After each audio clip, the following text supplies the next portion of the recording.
मैं यही बेनती करता हल्के वाले नूं भी वोटां पाओ, थोड़ी मर्जी, थोड़ा दिल है, पर लड़ाइयां खत्म करनियां। बलकार सिद्धू ना पै गिट्टे फड़े, गोडे फड़े, मिहनत करे। ये ਜਿਹੜੀਆਂ वोटां पिछे लड़ाइयां हुई, मैं घर घर जाके पिंड जाके वोटां तो बाद खत्म करो। शहरों वाले लोग इन्हां ते इन्ने दबाए पे है, डरे पे आ। वो अंदर असीं दोने अज कर रहे सी डोर टू डोर, वो कहंदे बाई जी फिक्र ना करो, पर सानू नाल ना करो। ਮਾਨ ਸਾਹਿਬ ਕਿਵੇਂ ਦੇਖਦੇ ਹੋ ਜਦੋਂ ਬਲਕਾਰ ਸਿੱਧੂ ਨੂੰ ਟਿਕਟ ਅਨਾਉਂਸ ਹੁੰਦੀ ਹੈ ਤਾਂ ਕਿੱਦਾਂ ਦਾ ਫੀਲ ਹੋਇਆ? ਸੱਚੀ ਸੱਚੀ ਦੱਸਣਾ ਹੈ। नहीं, एक बार तो थोड़ा लगता है जी, फील होंदा है क्योंकि मेहनत की होंदी है, पर जो पार्टी का फैसला सिर मत्थे है जी। ਕਈਆਂ ਦੀ ਟਿਕਟ ਕੱਟੀ ਗਈ, ਰਾਮਪੁਰਾ ਹਲਕਾ ਵੀ ਉਧਰ ਉਹਨਾਂ ਵਿੱਚ ਤਾਂ ਨਹੀਂ ਸ਼ਾਮਲ ਹੋ ਗਿਆ ਸੀ ਕਿਤੇ? नहीं जी नहीं, इदां दी कोई गल नहीं हैगी। पार्टी ने बहुत सोच समझ के टिकट दी है जी। सर्वे होए है, किते कोई कमी पेशी साडे तो रह गई होनी है, पर हुण रल मिल के बाई जी दे नाल है जी। ਇਹ ਬੜਾ ਘੱਟ ਵੇਖਣ ਨੂੰ ਮਿਲਦਾ ਹੈ ਕਿ ਦਾਅਵੇਦਾਰੀ ਉਹ ਠੋਕਦੇ ਆ, ਟਿਕਟ ਇੱਧਰ ਮਿਲਦੀ ਹੈ, ਪਰ ਉਹ ਕਹਿੰਦੇ ਇਕੱਠੇ ਹੋ ਕੇ ਚੱਲ। ਤੁਹਾਨੂੰ ਕੀ ਲੱਗਦਾ ਵੀ ਰਾਮਪੁਰਾ ਫੂਲ 'ਚ ਹਾਲਾਂਕਿ ਦੋ ਓਪੋਜਿਟ ਤੁਹਾਡੇ ਵੱਡੇ ਚਿਹਰੇ ਨੇ, ਦੋਵੇਂ ਮੰਤਰੀ ਰਹਿ ਚੁੱਕੇ ਨੇ, मैं ये कहना भी ये ਜਿਹੜੇ नींह पत्थर रखे गए करोड़ां रुपया खराब किया, तो वो नींह पत्थर जे रखण दे फिर सड़क बनती है, जे ना रखे बनती नहीं। पहला मलूका साहब परचिया का मंत्री वजदा सी भी ਇਹਨੇ वोटां नहीं पाईਆਂ, ਇਹਦੇ परचा दे दो बलात्कार का बजुर्ग ते, नाम लिख लो ਇਹਦਾ, ਇਹਦੇ फलाना परचा दे दो, ਇਹਦੇ 307 का दे दो, 52 का दे दो। ਹੁਣ ਕਾਂਗੜ ਉਹ ਰੀਸ ਕਰਨ ਲੱਗ ਗਿਆ। ਕਿਸੇ ਨੇ ਪੁੱਛਿਆ ਕਾਂਗੜ ਸਾਹਿਬ ਨੂੰ, ਇੱਥੇ ਬੂਥ ਕੈਪਚਰਿੰਗ ਹੋਈ ਜਲਾਲ ਵੀ ਕਾਂਗੜ ਸਾਹਿਬ ਤੁਸੀਂ ਤਾਂ ਵੈਸੇ ਜਿੱਤੀ ਜਾਂਦੀ, ਕਹਿੰਦਾ ਮਲੂਕਾ ਸਾਹਿਬ ਕਰਦੇ ਮੈਂ ਕਰੂੰਗਾ। ਜਗਮੀਤ ਬਰਾੜ ਦਾ ਕੱਲ੍ਹ ਇੱਕ ਇੰਟਰਵਿਊ ਸੀ, ਉਹਦੇ ਵਿੱਚ ਕਹਿੰਦੇ ਸੀ ਕਿ ਆਮ ਆਦਮੀ ਪਾਰਟੀ ਦਾ ਜਲਵਾ ਖਤਮ, 4 ਜਾਂ 5 ਸੀਟਾਂ ਜਾਂ 7 ਸੀਟਾਂ। ਬਰਾੜ ਸਾਹਿਬ ਸਤਿਕਾਰਯੋਗ ਆ, ਉਹਨਾਂ ਨੇ ਗਲਤੀ ਕੀਤੀ ਅਕਾਲੀ ਦਲ 'ਚ, ਬਹੁਤ ਰਿਸਪੈਕਟ ਕਰੀ ਹੈ, ਬੜਾ ਨਾਮ ਸੀ, ਬੜੇ ਬੁਲਾਰੇ ਤਕੜੇ, ਬੜੇ ਇੰਟੈਲੀਜੈਂਟ, ਉਹਨਾਂ ਨੂੰ ਅਕਾਲੀ ਦਲ ਲਈ ਬੋਲਣਾ ਨਹੀਂ ਚਾਹੀਦਾ। ਕਹਿੰਦੇ ਇਹਨਾਂ ਦਾ ਡਰਾਈਵਰ ਮਤਲਬ ਖਾਧੀ ਪੀਤੀ 'ਚ ਬੱਸ ਚਲਾਉਂਦਾ ਆ, ਤੇ ਉਹ ਟੈਂਪਰੇਰੀ ਡਰਾਈਵਰ ਆ, ਪੱਕਾ ਡਰਾਈਵਰ ਨਹੀਂ ਹੈਗਾ। ਉਹ ਭਗਵੰਤ ਮਾਨ ਦਾ ਜ਼ਿਕਰ ਕੀਤਾ ਨਹੀਂ, ਇਹਨਾਂ ਕੋਲ ਡਰਾਈਵਰ ਹੀ ਹੈ ਨਹੀਂ। ਡਰਾਈਵਰ ਡਰਾਈਵਰ ਕਿਹੜਾ ਇਹਨਾਂ ਦਾ? ਉਹ ਕਹਿੰਦੇ ਚਰਨਜੀਤ ਚੰਨੀ ਮੈਨੂੰ ਚਾਹੀਦਾ, ਡਰਾਈਵਰ ਚਾਹੀਦਾ। ਕਹਿੰਦੇ ਚੰਨੀ ਸਾਹਿਬ ਡਰਾਈਵਰ ਬਣਾਉਣ ਨਾ ਪਾਰਟੀ। ਸਿੱਧੂ ਸਾਹਿਬ ਕਹਿੰਦਾ ਮੈਂ ਜਾਖੜ ਡਰਾਈਵਰ ਹੀ ਵਾਲੇ ਇਹਨਾਂ ਦੇ। ਡਰਾਈਵਰ ਤਾਂ ਲੜ ਪੈਣੇ, ਐਕਸੀਡੈਂਟ ਕਰ ਦੇਣਗੇ ਤਾਂ ਵੀ ਇੱਧਰੋਂ ਪੈਸਾ ਕਮਾਉਣਾ, ਉੱਧਰੋਂ ਲੁੱਟ ਲਿਆ ਕਰ ਲਿਆ। ਸਾਨੂੰ ਤਾਂ ਪਹਿਲਾਂ ਜ਼ਿਮੀਂਦਾਰ ਦਾ ਪੁੱਤ ਆ, ਕਿਸਾਨ ਦਾ ਕੋਠੀਆਂ ਕਾਰਾਂ ਦੇ ਮਾਲਕ ਬਣਾਤਾ। ਇੰਨਾ ਕੁ ਤਾਂ ਫਿਰ ਤੋਰੀ ਫੁਲਕੇ ਜੋਗਾ ਗਾਇਆ ਕਰਾਂਗੇ। ਉਹ ਵੀ ਪਹਿਲਾਂ ਦੇਖਿਆ ਵੀ ਆ ਪ੍ਰੋਗਰਾਮ ਨਗਰ 'ਚ ਕਿਹੜੇ ਆ, ਇੱਥੇ ਹੈਗੇ ਆ, ਵੀ ਇੰਨਾ ਕੱਢ ਲਿਆ ਕਰਾਂਗੇ। ਕੀ ਰੱਖਿਆ ਕਰੋਗੇ, ਛੋਟ ਰੱਖੋਗੇ ਰਾਮਪੁਰਾ? ਮੈਂ ਤਾਂ ਪਹਿਲਾਂ ਵੀ ਕੀਤਾ। ਮੈਨੂੰ ਪੁੱਛ ਕੇ ਯਾਰ ਦੋਸਤ ਮਿੱਤਰ ਜਿੰਨੇ ਵੀ ਹੈਗੇ, ਪੜ੍ਹਦੇ ਸੀ ਕਾਲਜ, ਜੋ ਵੀ ਮਿਲ ਗਿਆ ਮੈਨੂੰ ਪੁੱਛ ਕੇ, ਕੋਈ ਵੀ ਦੇਖਿਆ ਕਿ ਬਲਕਾਰ ਸਿੰਘ ਤੋਂ ਪੈਸੇ ਮੰਗੇ। ਹੁਣ ਮੈਂ ਤਾਂ ਮੰਗਦੇ ਹੀ ਨਹੀਂ, ਪਹਿਲਾਂ ਜਿੰਨੇ ਦਿੱਤੇ ਲਿਆਏ, ਨਾ ਦਿੱਤੇ ਨਾ ਸਹੀ। ਕਿਹੜੀ ਕਿਹੜੀ ਪਾਰਟੀ ਲਈ ਪ੍ਰੋਗਰਾਮ ਲਾਏ ਹੁਣ ਤੱਕ? ਜਿਹੜੇ ਪੈਸੇ ਦੇ ਤੂੰ ਲਾ ਲੈਂਦੇ ਸੀ ਜੀ, ਕਾਂਗੜ ਲਈ ਵੀ ਕੰਮ ਕਰਦੇ ਰਹੇ ਅਸੀਂ। ਇਹ ਡੁੱਬੜਾ ਕੰਮ ਨਹੀਂ ਆਇਆ, ਨਾ ਸਾਡੇ ਆਇਆ ਨਾ ਹਲਕੇ ਦੇ ਆਇਆ। ਖੂਨ ਨਾ ਤੋਲਿਆ, ਦੁੱਧ ਨਾ ਤੋਲਿਆ, ਪੈਸੇ ਨਾ ਤੋਲਿਆ, ਲੱਡੂਆਂ ਨਾ ਤੋਲਿਆ। 20 ਸਾਲਾਂ 'ਚ ਅੱਜ ਮੇਰੇ ਕੋਲ ਸਾਰੇ ਉਹੀ ਆ ਰਹੇ ਨੇ ਵੀ ਯਾਰ ਮੈਂ 20 ਸਾਲ ਜ਼ਿੰਦਗੀ ਦੇ ਗਾਲ 'ਤੇ ਕੰਮ ਨਹੀਂ ਆਇਆ। ਹਲਕਾ ਕਹਿੰਦਾ ਕੰਮ ਨਹੀਂ ਆਇਆ, ਇਹ ਨਕਮਾ ਕੰਮ ਨਹੀਂ ਆਇਆ, ਇਹਨੇ ਹੀਰੇ ਗਵਾਲੇ। ਕੀ ਲੱਗਦਾ ਹੈ 70 ਸਾਲਾਂ ਤੋਂ ਬਾਅਦ ਵੀ, 7 ਦਹਾਕਿਆਂ ਤੋਂ ਬਾਅਦ ਵੀ ਇਹ ਚੀਜ਼ਾਂ ਮੁੱਢਲੀਆਂ ਲੋੜਾਂ ਜਿਨ੍ਹਾਂ ਨੂੰ ਅਸੀਂ ਕਹਿੰਦੇ ਆ, ਉਹਨਾਂ ਦੇ ਉਹ ਮੁੱਦੇ ਜਿਉਂ ਦੇ ਤਿਉਂ ਦੇ ਨੇ, ਉਹ ਲੜਾਈ ਜਿਉਂ ਦੀ ਤਿਉਂ ਬਣੀ ਪਈ ਆ। ਵੋਟਾਂ ਹਜੇ ਵੀ ਉਹਨਾਂ ਮੁੱਦਿਆਂ 'ਤੇ ਮੰਗੀਆਂ ਜਾ ਰਹੀਆਂ ਨੇ। ਐਤਕੀ ਨਹੀਂ ਪਾਉਂਦੇ ਜੀ। ਸਾਡੇ ਭਗਵੰਤ ਸਿੰਘ ਮਾਨ ਸਾਹਿਬ ਉਹ ਇੱਕ ਇਮਾਨਦਾਰ ਅਤੇ ਧਰਤੀ ਨਾਲ, ਲੋਕਾਂ ਨਾਲ ਜੁੜੇ ਹੋਏ ਇਨਸਾਨ ਨੇ। ਸਤਿ ਸ਼੍ਰੀ ਅਕਾਲ, ਤੁਸੀਂ ਦੇਖ ਰਹੇ ਹੋ ਰੋਜ਼ਾਨਾ ਸਪੋਕਸਮੈਨ ਟੀਵੀ ਤੇ ਮੈਂ ਹਾਂ ਸੁਰਖਾਬ। ਦੋਸਤੋ, ਚੋਣਾਂ ਦਾ ਮਾਹੌਲ ਹੈ। ਇਸ ਚੋਣਾਂ ਦੇ ਮਾਹੌਲ ਦੇ ਵਿੱਚ ਵਿਰੋਧੀ ਤਾਂ ਆਪਸ ਵਿੱਚ ਲੜਦੇ ਨਜ਼ਰ ਆ ਰਹੇ ਨੇ, ਲੇਕਿਨ ਕਈ ਪਾਰਟੀਆਂ ਦੇ ਵਿੱਚ ਬਗਾਵਤ ਉੱਠਦੀ ਵੀ ਨਜ਼ਰ ਆ ਰਹੀ ਹੈ। ਕਾਂਗਰਸ ਦੀ ਗੱਲ ਕਰ ਲਈਏ, ਲਗਾਤਾਰ ਟਿਕਟ ਨੂੰ ਲੈ ਕੇ ਕਲੇਸ਼ ਛਿੜਦਾ ਨਜ਼ਰ ਆ ਰਿਹਾ ਹੈ, ਤੇ ਜਿਨ੍ਹਾਂ ਨੂੰ ਟਿਕਟ ਨਹੀਂ ਮਿਲਦੀ ਜਾਂ ਜਿਨ੍ਹਾਂ ਟਿਕਟ ਕੱਟੀ ਜਾਂਦੀ ਆ, ਉਹ ਬਗਾਵਤ ਤੇ ਉਤਰ ਆਏ ਨੇ। ਕਹਿੰਦੇ ਨੇ ਅਸੀਂ ਜਿਹੜਾ ਕਿ ਆਜ਼ਾਦ ਲੜਾਂਗੇ। ਪਰ ਜੇਕਰ ਅਸੀਂ ਰਾਮਪੁਰਾ ਰਫੂਲ ਦੇ ਹਲਕੇ ਦੀ ਗੱਲ ਕਰੀਏ ਤਾਂ ਇੱਥੇ ਆਮ ਆਦਮੀ ਪਾਰਟੀ ਵਿੱਚ ਇੱਥੇ ਬਗਾਵਤ ਛਿੜਨੀ ਸੀ ਤਾਂ ਦੋ ਉਮੀਦਵਾਰ ਜਿਹੜੇ ਕਿ ਦਾਅਵੇ ਠੋਕਦੇ ਸੀ ਸਾਨੂੰ ਟਿਕਟ ਮਿਲੇਗੀ, ਤਾਂ ਦੋਵੇਂ ਇਕੱਠੇ ਹੋ ਕੇ ਲੜਦੇ ਨੇ। ਬੇਸ਼ੱਕ ਟਿਕਟ ਨੂੰ ਇੱਕ ਨੂੰ ਮਿਲੀ ਹੈ। ਮੇਰੇ ਨਾਲ ਆਮ ਆਦਮੀ ਪਾਰਟੀ ਦੇ ਉਮੀਦਵਾਰ ਬਲਕਾਰ ਸਿੱਧੂ ਦੇ ਨਾਲ ਇੰਦਰ ਜੀ ਨੇ, ਜੋ ਦਾਅਵੇਦਾਰ ਜ਼ਰੂਰ ਸੀਗੇ, ਲੇਕਿਨ ਇੰਦਰ ਮਾਨ ਦਾ ਕਹਿਣਾ ਹੈ ਕਿ ਅਸੀਂ ਹੁਣ ਇਕੱਠੇ ਹੋ ਕੇ ਇਲੈਕਸ਼ਨ ਲੜਾਂਗੇ। ਸਿੱਧੂ ਸਾਹਿਬ, ਕਿਵੇਂ ਚੱਲ ਰਹੀ ਹੈ ਚੋਣ ਪ੍ਰਚਾਰ ਦੀ ਗੱਲ ਕਰ ਲਈਏ? ਹਾਲਾਂਕਿ ਖਾੜਿਆਂ ਤੋਂ ਚੋਣ ਪ੍ਰਚਾਰ ਤੇ ਆ ਗਏ, ਬੜਾ ਵੱਖਰਾ ਐਕਸਪੀਰੀਅੰਸ ਹੈ ਦੋਵਾਂ ਦਾ। ਗੱਲ ਇੱਕ ਆ ਜੀ, ਪਹਿਲਾਂ ਤਾਂ ਸਭ ਤੋਂ ਪਹਿਲਾਂ ਸਪੋਕਸਮੈਨ ਦੇ ਸਾਰੇ ਦਰਸ਼ਕਾਂ ਨੂੰ ਮੇਰੇ ਵੱਲੋਂ, ਆਮ ਆਦਮੀ ਪਾਰਟੀ ਦੀ ਸਮੁੱਚੀ ਟੀਮ ਵੱਲੋਂ ਪਿਆਰ ਭਰੀ ਸਤਿ ਸ਼੍ਰੀ ਅਕਾਲ। ਦੂਸਰੀ ਗੱਲ ਹੈ ਵੀ ਗੱਲ ਤਾਂ ਮੁਹੱਬਤ ਦੀ ਹੈ ਜੀ। ਪਹਿਲਾਂ ਗੀਤ ਗਾਉਂਦੇ ਸੀ, ਡਾਢਾ ਇਕੱਠ ਹੁੰਦਾ ਸੀਗਾ, ਲੋਕ ਪਿਆਰ ਕਰਦੇ ਸੀ। ਹੁਣ ਪਿੰਡਾਂ 'ਚ ਜਾਂਦੇ ਆ, ਵੈਸੇ ਇਲੈਕਸ਼ਨ ਆ 20 ਤਰੀਕ ਦੀ, ਵੋਟਾਂ ਮੰਗਣ ਜਾਂਦੇ ਆ, ਪਰ ਵੋਟਾਂ ਦੇ ਨਾਲ ਮੁਹੱਬਤ ਪਿਆਰ ਉਨਾ ਹੀ ਮਿਲਦਾ। ਮੈਂ ਦਫ਼ਤਰ ਦੇ ਵਿੱਚ ਪ੍ਰੋਗਰਾਮ ਬਣਦੇ ਆ, ਆਮ ਕਰਕੇ ਪ੍ਰੋਗਰਾਮ ਬਣਦੇ ਵੀ ਅੱਧੇ ਪੌਣੇ ਘੰਟੇ 40-35 ਮਿੰਟ ਦੇ ਵਿੱਚ ਜਿਹੜਾ ਕੈਂਡੀਡੇਟ ਹੁੰਦਾ ਕਿਸੇ ਵੀ ਪਾਰਟੀ ਦਾ ਉਹ ਅਗਲੇ ਪ੍ਰੋਗਰਾਮ 'ਚ ਪਹੁੰਚ ਜਾਂਦਾ। ਮੈਨੂੰ 1.5 ਘੰਟਾ ਲੈਣਾ ਪੈਂਦਾ, 2 ਘੰਟੇ ਲੈਣੇ ਪੈਂਦੇ, ਜੋ ਨਿਕਲਦਾ ਪਿਆਰ ਮੁਹੱਬਤ ਫੋਟੋਆਂ ਦਾ ਜਿਹੜਾ ਬੱਚੇ ਬਜ਼ੁਰਗ ਆਸ਼ੀਰਵਾਦ ਜਿਹੜਾ ਫੋਟੋਆਂ ਕਰਾਉਂਦੇ 1.5 ਘੰਟਾ ਲੱਗਦਾ ਅਤੇ ਇੱਦਾਂ ਲੱਗਦਾ ਵੀ ਖਾੜੇ 'ਚੋਂ ਨਿਕਲਦੇ ਨਾ ਜਿਵੇਂ। ਅੱਛਾ, ਜਿਸ ਤਰੀਕੇ ਦਾ ਪਿਆਰ ਗੀਤਾਂ 'ਚ ਮਿਲਦਾ ਰਿਹਾ ਬਲਕਾਰ ਸਿੱਧੂ ਨੂੰ, ਜਾਂ ਮਾਲਵੇ ਦੀ ਗੱਲ ਕਰ ਲਈਏ, ਬਠਿੰਡੇ ਵਾਲਾ ਸਿੱਧੂ ਕਹਿਣ ਲੱਗ ਪਏ ਸੀਗੇ ਵੀ ਬਠਿੰਡਾ ਜਾਣਾ ਹੀ ਬਲਕਾਰ ਸਿੱਧੂ ਕਰਕੇ ਜਾਂਦਾ ਹੈ, ਕੀ ਉਸ ਤਰੀਕੇ ਦਾ ਪਿਆਰ ਤੁਹਾਨੂੰ ਲੱਗਦਾ ਵੀ ਵੋਟਾਂ ਦੇ ਵਿੱਚ ਜਾਂ ਜਿਹੜਾ ਸਮਰਥਨ ਦੇ ਰੂਪ ਵਿੱਚ ਮਿਲੂਗਾ? ਦੇਖੋ ਜੀ, ਲੱਗਦਾ ਹੈ, ਕਿਉਂਕਿ ਮੈਂ ਜਦੋਂ ਜਾਂਦਾ ਕਈ ਤਰੀਕੇ ਦੇ ਹੈਗਾ ਵੀ ਲੋਕ ਧਾਰੀ ਬੈਠੇ ਆ, ਕਿਉਂਕਿ ਆਮ ਆਦਮੀ ਪਾਰਟੀ ਦਾ ਜਿਹੜਾ ਅੱਜ ਦਾ ਮਾਹੌਲ ਹੈ ਉਹ ਇੱਕ ਤਾਂ ਦਿੱਲੀ ਦਾ ਜਿਹੜਾ ਤੀਜੀ ਵਾਰ ਸਰਕਾਰ ਬਣੀ ਸ੍ਰੀ ਅਰਵਿੰਦ ਕੇਜਰੀਵਾਲ ਸਾਹਿਬ ਨੇ, ਉਹ ਵਾਅਦੇ ਪੂਰੇ ਕਰਨ ਦੇ ਨਾਲ ਬਣੀ ਆ, ਵਾਅਦਿਆਂ 'ਤੇ ਬਣੀ ਆ ਵੀ ਵਾਅਦੇ ਕੀਤੇ ਤਾਂ ਵੋਟ ਪਾ ਦਿਓ, ਨਹੀਂ ਨਾ ਪਾਓ। ਹੁਣ ਲੋਕ ਕਹਿੰਦੇ ਵੀ ਇਹਨਾਂ ਨੂੰ 70-72 ਸਾਲ ਹੋ ਗਏ ਦੇਖਦਿਆਂ ਨੂੰ। ਆ ਕੈਪਟਨ ਅਮਰਿੰਦਰ ਸਿੰਘ ਦੀ ਸਰਕਾਰ, ਚੰਨੀ ਦੀ ਸਰਕਾਰ, ਇਹ ਵੀ ਦੇਖ ਲਈ ਵੀ ਇਹਨਾਂ ਦੇ ਗੱਪਾਂ ਤੋਂ ਬਿਨਾਂ ਕੁਝ ਨਹੀਂ, ਝੂਠ ਤੋਂ ਬਿਨਾਂ ਕੁਝ ਨਹੀਂ, ਇਹ ਲੁੱਟ ਕੇ ਲੈ ਗਏ ਪੰਜਾਬ ਨੂੰ, ਬਰਬਾਦ ਕਰਤਾ ਪੰਜਾਬ। ਭਰੇ ਪੀਤੇ ਬੈਠੇ ਨੇ ਵੀ ਐਤਕੀ ਜਾਂ ਤੀਜਾ ਬਦਲ ਦੇਖਣਾ ਹੀ ਦੇਖਣਾ। ਮੈਂ ਬਗਾਵਤ ਦੀ ਗੱਲ ਪਹਿਲਾਂ ਕੀਤੀ ਸੀ, ਇੰਦਰਜੀਤ ਨਾਲ ਗੱਲ ਕਰੀਏ। ਇੰਦਰਜੀਤ ਮਾਨ ਜੀ, ਮਾਨ ਸਾਹਿਬ ਕਿਵੇਂ ਦੇਖਦੇ ਹੋ ਜਦੋਂ ਬਲਕਾਰ ਸਿੱਧੂ ਨੂੰ ਟਿਕਟ ਅਨਾਊਂਸ ਹੁੰਦੀ ਹੈ ਤਾਂ ਕਿੱਦਾਂ ਦਾ ਫੀਲ ਹੋਇਆ? ਸੱਚੀ ਸੱਚ ਦੱਸਣਾ ਹੈ। ਨਹੀਂ, ਇੱਕ ਵਾਰ ਤਾਂ ਥੋੜ੍ਹਾ ਲੱਗਦਾ ਜੀ, ਫੀਲ ਹੁੰਦਾ ਕਿਉਂਕਿ ਮਿਹਨਤ ਕੀਤੀ ਹੁੰਦੀ ਹੈ, ਪਰ ਜੋ ਪਾਰਟੀ ਦਾ ਫੈਸਲਾ ਹੈ ਸਿਰ ਮੱਥੇ ਹੈ ਜੀ, ਭਰਾ ਦੇ ਨਾਲ ਦਿਨ ਰਾਤ ਕੀਤੀ ਹੋਈ ਹੈ ਜੀ, ਅਤੇ ਬਿਲਕੁਲ ਇੱਕ ਹੈ ਪਾਰਟੀ ਨੂੰ। ਆਮ ਆਦਮੀ ਪਾਰਟੀ ਦਾ ਨਾਂ, ਅਰਵਿੰਦ ਕੇਜਰੀਵਾਲ ਜੀ ਦਾ ਨਾਂ, ਭਗਵੰਤ ਮਾਨ ਜੀ ਦਾ ਨਾਂ, ਅਤੇ ਰਾਮਪੁਰਾ ਫੂਲ ਸੀਟ ਵੱਡੀ ਜਿੱਤ ਪ੍ਰਾਪਤ ਕਰਾਂਗੇ। ਚਰਚਾ ਇਹ ਵੀ ਚੱਲ ਪਈ ਸੀ ਕਿ ਆਮ ਆਦਮੀ ਪਾਰਟੀ ਨੇ ਵੀ ਕੋਈ 30-32 ਜਿਹੜੇ ਉਮੀਦਵਾਰ ਅਜਿਹੇ ਉਤਾਰੇ ਨੇ ਜੋ ਹੋਰਨਾਂ ਪਾਰਟੀਆਂ ਤੋਂ ਆਏ ਨੇ, ਜਾਂ ਫਿਰ ਕਈਆਂ ਦੀ ਟਿਕਟ ਕੱਟੀ ਗਈ। ਰਾਮਪੁਰਾ ਹਲਕਾ ਵੀ ਉਧਰ ਉਹਨਾਂ ਵਿੱਚ ਤਾਂ ਨਹੀਂ ਸ਼ਾਮਲ ਹੋ ਗਿਆ ਸੀ ਕਿਤੇ? ਨਹੀਂ ਜੀ, ਨਹੀਂ, ਇੱਦਾਂ ਦੀ ਕੋਈ ਗੱਲ ਨਹੀਂ ਹੈਗੀ। ਪਾਰਟੀ ਨੇ ਬਹੁਤ ਸੋਚ ਸਮਝ ਕੇ ਟਿਕਟ ਦਿੱਤੀ ਹੈ ਜੀ। ਸਰਵੇ ਹੋਏ ਆ, ਕਿਤੇ ਕੋਈ ਕਮੀ ਪੇਸ਼ੀ ਸਾਡੇ ਤੋਂ ਰਹਿ ਗਈ ਹੋਣੀ ਹੈ, ਪਰ ਹੁਣ ਰਲ ਮਿਲ ਕੇ ਬਾਈ ਜੀ ਦੇ ਨਾਲ ਹੈ ਜੀ। ਕਿਆ ਬਾਤ ਹੈ, ਇਹ ਬੜਾ ਘੱਟ ਵੇਖਣ ਨੂੰ ਮਿਲਦਾ ਹੈ ਕਿ ਦਾਅਵੇਦਾਰੀ ਉਹ ਠੋਕਦੇ ਆ, ਟਿਕਟ ਇੱਧਰ ਮਿਲਦੀ ਆ, ਪਰ ਉਹ ਕਹਿੰਦੇ ਇਕੱਠੇ ਹੋ ਕੇ ਚੱਲਦੇ ਨੇ। ਲੇਕਿਨ ਕਾਂਗਰਸ 'ਚ ਬਗਾਵਤ ਬਹੁਤ ਹੈ। ਸਾਡੇ ਭਰਾ ਦੋ ਭੱਲਾ ਸਾਹਿਬ ਅਤੇ ਬਾਈ ਜੀ ਸਾਡੇ ਫੂਲ ਤੋਂ ਸਰਦਾਰ ਅਮਰੀਕ ਸਿੰਘ ਫੂਲ, ਜਿਹੜੇ ਮਾਸਟਰ ਬਾਬੂ ਸਿੰਘ ਜੀ MLA ਨੁਮਾਇੰਦਗੀ ਕੀਤੀ ਹੈ ਇੱਥੇ ਰਾਮਪੁਰਾ ਫੂਲ ਤੋਂ, ਉਹਦੇ ਸਪੁੱਤਰ, ਉਹ ਵੀ ਨਹੀਂ ਆਏ। ਅਸੀਂ ਇਕੱਠੇ ਵੋਟਾਂ ਮੰਗਦੇ ਹਾਂ ਅੱਜ। ਹਾਂ, ਜੇ ਪਹਿਲਾਂ ਦੱਸਦੇ ਤਾਂ ਉਹਨੂੰ ਬੁਲਾ ਲੈਂਦੇ ਅਤੇ ਫਿਰ ਚਾਰਾਂ ਨੇ ਬੈਠਣਾ ਸੀ ਇੱਥੇ। ਯਾਨੀ ਕਿ ਆਮ ਆਦਮੀ ਪਾਰਟੀ ਦੇ ਸਾਰੇ ਦਾਅਵੇਦਾਰ ਇੱਥੇ ਇਕੱਠੇ ਹੋਣੇ ਸੀ। ਹਾਂ, ਇਕੱਠੇ ਚੱਲ ਰਹੇ, ਵੋਟਾਂ ਇਕੱਠੇ ਮੰਗ ਰਹੇ।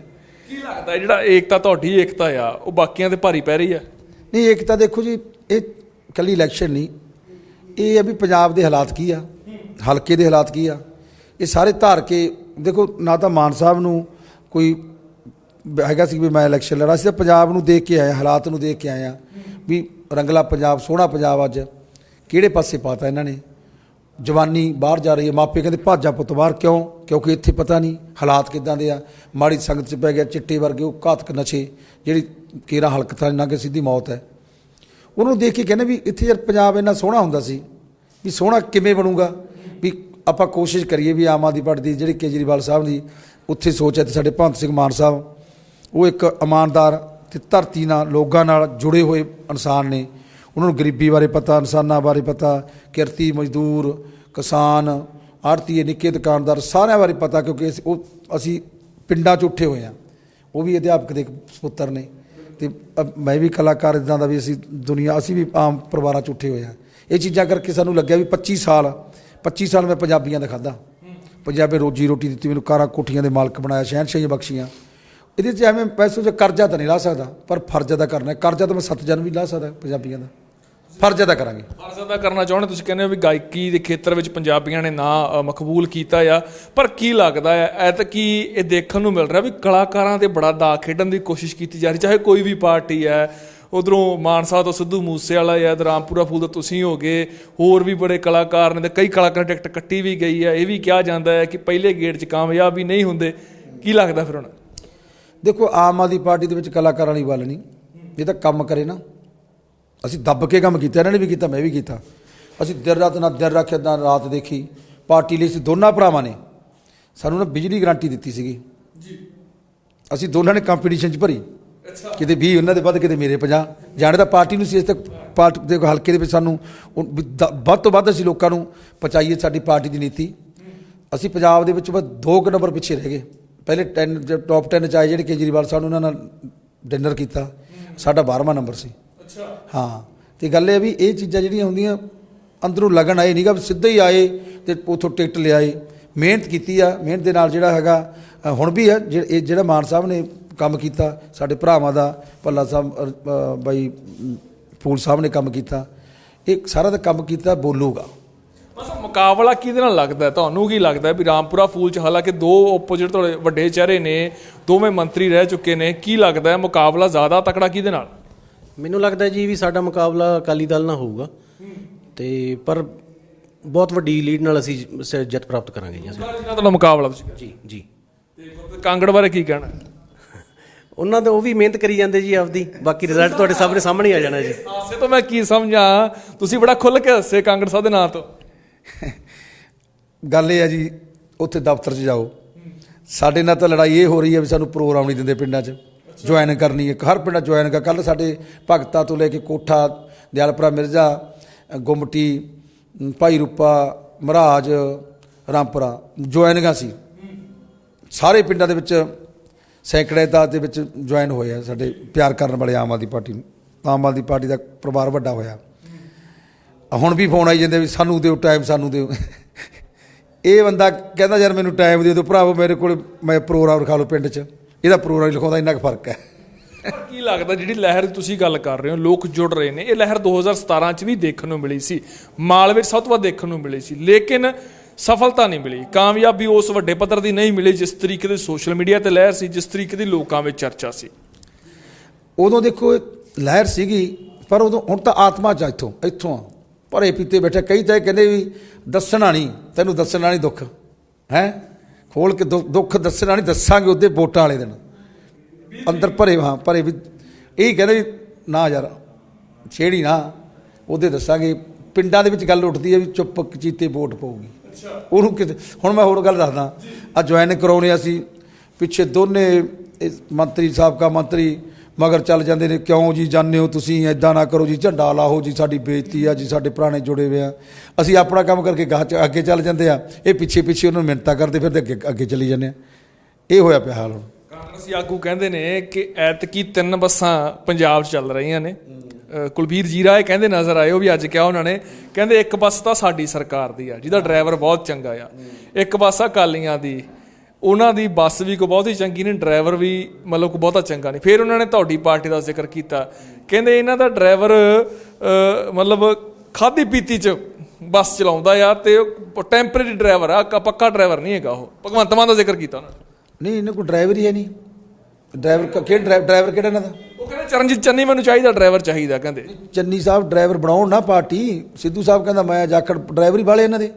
ਡਰਾਈਵਰ ਤਾਂ ਲੜ ਪੈਣ, ਐਕਸੀਡੈਂਟ ਕਰ ਦੇਣਗੇ, ਤਾਂ ਟੱਕਰਾਂ ਮਾਰਦੇ ਫਿਰਦੇ ਆ। ਉਦੋਂ ਸਿੱਧੂ ਸਾਹਿਬ ਕਹਿੰਦਾ ਸੀ ਮੈਂ ਵੀ ਆਮ ਆਦਮੀ ਪਾਰਟੀ ਦਾ ਅੱਗੇ ਜੰਜ ਹੈਗੀ, ਲਾੜਾ ਨਹੀਂ। ਹੁਣ ਇਹਨਾਂ ਦੇ ਛੜੇ ਤੁਰੇ ਫਿਰਦੇ ਨੇ ਤਿੰਨੇ ਚਾਰੇ, ਜੰਜ ਹੈ ਨਹੀਂ ਇਹਨਾਂ ਕੋਲ, ਲਾੜੇ ਛੜੇ ਆ। ਉਹ ਬਰਾਤਾਂ ਹੋ ਗਈਆਂ ਹੈਂ, ਬਰਾਤਾਂ ਤਾਂ ਫੇਰ ਚੜ੍ਹਨਗੇ ਜੇ ਛੜਿਆਂ ਨੂੰ ਕੋਈ ਪੁੱਛੂਗਾ। ਉਹ ਤਾਂ ਜਦੋਂ ਛਗਨ ਪੈਂਦਾ।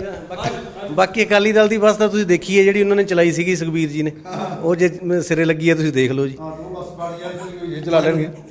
ਪਰ ਕੀ ਲੱਗਦਾ ਐਤਕੀ ਸਹੀ ਸੀ ਦੱਸਿਓ ਵੀ 2017 ਦੇ ਵਿੱਚ ਗਲਤੀ ਹੋਈ, ਭਗਵੰਤ ਮਾਨ ਦਾ ਚਿਹਰਾ ਤੁਸੀਂ ਐਤਕੀ ਮੁੱਖ ਮੰਤਰੀ ਦਾ ਐਲਾਨਤਾ, ਐਤਕੀ ਜਦੋਂ ਐਲਾਨਿਆ ਗਿਆ ਚਿਹਰਾ, ਉਦੋਂ ਬਾਅਦ ਇਹਨਾਂ ਹਲਕਿਆਂ ਦੇ ਵਿੱਚ ਕਿੰਨਾ ਕੁ ਜਿਹੜਾ ਕਿ ਵੋਟ ਬੈਂਕ ਆ ਉਹ ਹਿੱਲਿਆ ਆ ਜਾਂ ਤੁਹਾਡੇ ਵਾਲੇ ਪਾਸੇ ਆਇਆ ਆ? ਮੈਂ ਇੱਕ ਗੱਲ ਦੱਸਦਾ ਜੀ, ਦੇਖੋ ਮੈਂ ਵੀ ਕਾਫੀ ਇਲੈਕਸ਼ਨਾਂ ਦੇਖ ਲਈਆਂ। ਅਸੀਂ ਵੋਟਾਂ ਪਾਈਆਂ, ਜਾਂ ਪ੍ਰੋਗਰਾਮ ਲਾਉਣ ਜਾਂਦੇ ਸੀ, ਜਦੋਂ ਵੋਟਾਂ 'ਚ ਸਾਨੂੰ ਬੁਲਾ ਲੈਂਦੇ ਸੀ ਇਲੈਕਸ਼ਨ ਦੇ ਵਿੱਚ, ਸਾਰੇ ਕੋਈ ਰੈਲੀ ਕਰਨੀ ਹੈ। ਚਲ ਆਪਾਂ ਇਹ ਗੱਲ ਬਾਅਦ 'ਚ ਕਰਾਂਗੇ, ਨਾਲ ਨਾਲ ਤੁਹਾਡਾ ਨਾ ਨਿੱਜੀ ਜ਼ਿੰਦਗੀ ਦਾ ਵੀ ਕਿਹੜੀ ਪਾਰਟੀ ਲਈ ਪ੍ਰੋਗਰਾਮ ਲਾਏ ਹੁਣ ਤੱਕ? ਜਿਹੜੇ ਪੈਸੇ ਦੇ ਤੋਂ ਲਾ ਲੈਂਦੇ ਸੀ ਜੀ। ਕਿਸੇ ਨੇ ਪੈਸੇ ਨੱਪੇ ਵੀ ਆ? ਨਹੀਂ, ਅਸੀਂ ਪੈਸੇ ਤੋਂ ਫਿਰ ਚੜ੍ਹਦੇ ਨਹੀਂ। ਬਾਕੀ ਦੋਸਤਾਂ ਦੇ ਵਿੱਚ ਵੀ ਸੀਗਾ। ਦੋਸਤ ਜਿਹੜੇ, ਕਿਉਂਕਿ ਕਿਸੇ ਪਾਰਟੀ ਤੋਂ ਨਿੱਜੀ ਦੋਸਤੀ ਹੈ, ਪਰਿਵਾਰ ਨਾਲ ਰਿਲੇਸ਼ਨ ਆ, ਉਹਨਾਂ ਨੇ ਕੰਮ ਵੀ ਕੀਤਾ। ਜਿਵੇਂ ਮਾਨਸਾ ਦੇ ਵਿੱਚ ਸਾਡੇ ਗਾਗੋਵਾਲ ਸਾਹਿਬ ਸੀਗੇ ਕਾਂਗਰਸ ਦੇ, ਉਹਨਾਂ ਲਈ ਬੜਾ ਕੰਮ ਕੀਤਾ, ਸਾਡੇ ਪਰਿਵਾਰ ਨੇੜੇ ਦੇ ਰਿਸ਼ਤੇਦਾਰ ਸੀਗੇ। ਫਿਰ ਇੱਦਾਂ ਕਾਂਗਰਸ ਲਈ ਵੀ ਕੰਮ ਕਰਦੇ ਰਹੇ ਅਸੀਂ। ਇਹ ਡੁੱਬੜਾ ਕੰਮ ਨਹੀਂ ਆਇਆ, ਨਾ ਸਾਡੇ ਆਇਆ ਨਾ ਹਲਕੇ ਦੇ ਆਇਆ। ਇਸੇ ਕਰਕੇ ਕਾਂਗਰਸ ਚਲੇ ਗਏ ਸੀ ਇੱਕ ਵਾਰੀ? ਨਹੀਂ, ਕਾਂਗਰਸ 'ਚ ਤਾਂ ਚਲੇ ਕੀ ਜਾਣਾ। ਇਹ ਡੁੱਬੜਾ ਪਤਾ ਕੀ 2002 'ਚ ਇਹਨੂੰ ਆਜ਼ਾਦ ਜਿਤਾਇਆ, ਜਦੋਂ ਆ ਬਾਈ ਵੀ ਨਾਲ ਬੈਠੇ ਆ। ਖੂਨ ਨਾ ਤੋਲਿਆ, ਦੁੱਧ ਨਾ ਤੋਲਿਆ, ਪੈਸੇ ਨਾ ਤੋਲਿਆ, ਲੱਡੂਆਂ ਨਾ ਤੋਲਿਆ। 20 ਸਾਲਾਂ 'ਚ ਅੱਜ ਮੇਰੇ ਕੋਲ ਸਾਰੇ ਉਹੀ ਆ ਰਹੇ ਨੇ ਵੀ ਯਾਰ ਮੈਂ 20 ਸਾਲ ਜ਼ਿੰਦਗੀ ਦੇ ਗਾਲ ਤੇ ਕੰਮ ਨਹੀਂ ਆਇਆ। ਹਲਕਾ ਕਹਿੰਦਾ ਕੰਮ ਨਹੀਂ ਆਇਆ, ਇਹ ਨਕਮਾ ਕੰਮ ਨਹੀਂ ਆਇਆ, ਇਹਨੇ ਹੀਰੇ ਗਵਾ ਲਏ। ਤੇ ਉਹ ਕੋਲੇ ਚੱਕੀ ਫਿਰ ਜਿਹੜੇ ਨੂੰ ਗਾਲਾਂ ਗੂਲਾਂ ਕੱਢਦੇ ਸੀ ਸਟੇਜ ਤੋਂ ਲੱਗ ਮਾੜਾ ਮੋਟਾ ਖਿੱਚਦੂ ਕਰ ਦਿੰਦੇ ਸੀ, ਉਹ ਚੰਗੇ ਲੱਗਣ ਲੱਗ ਗਏ ਇਹਨੂੰ। ਗਾਲਾਂ ਕੱਢਣ ਵਾਲੇ ਵੀ ਚੰਗੇ ਤੇ ਬਿੱਟੇ ਵਰਗੇ ਨਾਲ ਲਈ ਫਿਰਦੇ ਆ, ਤੇ ਜਿਹੜੇ ਇਹਨਾਂ ਦੇ ਮਾੜਾ ਮੋਟਾ ਖਿੱਚਦੂ ਕਰਦੇ ਸੀ ਉਹ ਵੀ ਨਾਲ ਆ, ਤੇ ਜਿਹੜੇ ਪਿਆਰ ਕਰਦੇ ਸੀ ਦਿਲੋਂ ਵੀ ਹਾਏ ਸਾਡਾ ਰੱਬਾ ਸੱਚੇ ਪਾਤਸ਼ਾਹ ਮੰਤਰੀ ਬਣ ਜੇ, ਭਰਾ ਸੀ ਮੰਤਰੀ ਆ, ਤੇ ਉਹ ਹੁਣ ਕਹਿੰਦੇ ਵੀ ਯਾਰ ਦੁਆਵਾਂ ਕੰਮ ਨਹੀਂ ਆਈਆਂ। ਦੁਆਵਾਂ ਕੰਮ ਨਹੀਂ ਆਈਆਂ ਵੀ ਐਤਕੀ ਹੁਣ ਤਾਂ ਹੀ ਜਿਹੜਾ ਕਿ ਤੁਹਾਡੇ ਵਾਲੇ ਪਾਸੇ ਨੂੰ ਆ ਗਏ। ਮੈਂ ਕਿਹਾ ਭਰੇ ਪਾਏ ਪੈਂਦੇ ਵੀ ਆ ਜਾ ਬਾਈ।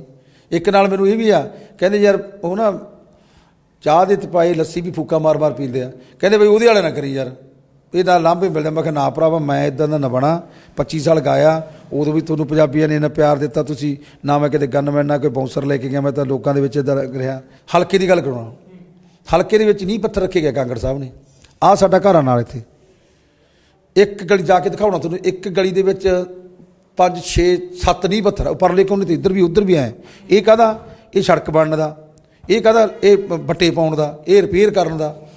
ਮੈਂ ਇਹ ਕਹਿੰਦਾ ਵੀ ਇਹ ਜਿਹੜੇ ਨੀਂਹ ਪੱਥਰ ਰੱਖੇ ਗਏ, ਕਰੋੜਾਂ ਰੁਪਈਆ ਖਰਾਬ ਕੀਤਾ, ਤੇ ਉਹ ਨੀਂਹ ਪੱਥਰ ਜੇ ਰੱਖਣ ਦੇ ਫਿਰ ਸੜਕ ਬਣਦੀ ਆ, ਜੇ ਨਾ ਰੱਖੇ ਬਣਦੀ ਨਹੀਂ।